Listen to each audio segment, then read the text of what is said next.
நம்ம அம்மா அப்பா எவ்வளோ கஷ்டப்பட்டு படிக்க வைக்கிறாங்க, வளர்க்குறாங்க. அதை நம்ம புரிஞ்சுக்கிறோமா? புரிஞ்சுக்கக்கூடிய தன்மையில் இல்லை. எல்லாம் மாறிட்டு தானே இருக்கிறோம். நான் ஆசைப்பட்ட பொருள் எனக்கு கிடைக்கணும் அப்படின்னு பெற்றவங்கக்கிட்ட அடம் பிடிக்கிறது. அவங்க என்ன பண்ணுவாங்க?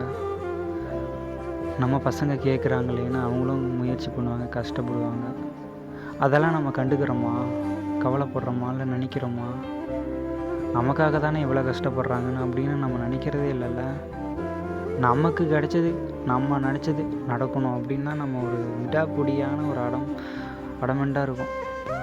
எல்லா பசங்களும் சந்தோஷமாக இருக்கிறாங்களே, அவங்களுக்கு கிடைச்சதெல்லாம் கிடைக்கிதே, நம்ம நினச்சது நடக்கவே இல்லையே, கிடைக்கவே மாட்டேங்குது அப்படின்னு என்னமோ நமக்கு மட்டும்தான் கஷ்டம் இருக்குது, கவலை இருக்குது அப்படின்னு நம்ம நினைக்கிறோம்.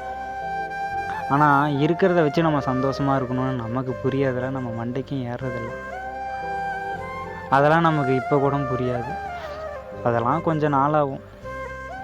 நம்ம சந்தோஷமாக இருக்கிறதுக்கு வாய்ப்பு இருக்குது. நம்ம பெற்றவங்களோட கொஞ்ச நேரம் உட்காந்து பேசினாலே போதும், அவங்களோட வெளியே போனாலே போதும். அந்த சந்தோஷம் லைஃப்பில் எங்கே போனாலும் கிடைக்காது. நம்ம எவ்வளோ தான் பணம் சம்பாதிச்சாலும் கிடைக்காது. அதெல்லாம் நடக்காமல் இருக்கணும்னா மற்றவங்கள பற்றி நினைக்காதீங்க, மற்றவங்கள பார்க்காதீங்க. நம்ம ஃபேமிலியை நினைங்க. நம்ம ஃபேமிலியை பார்த்தாலே போதும், நம்ம சந்தோஷமாக இருப்போம், கஷ்டப்பட மாட்டோம்.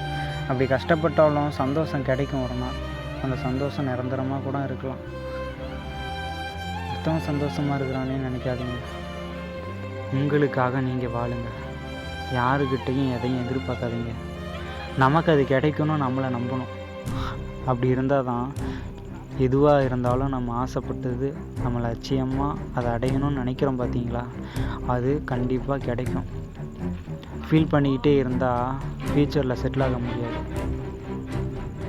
மைண்டை ஃப்ரீயாக வச்சுக்கிட்டு உங்களுக்கு பிடிச்சதை பண்ணுங்கள். சந்தோஷமாக இருக்க ட்ரை பண்ணுங்கள். சந்தோஷமே உங்களோட வந்துருக்கும்.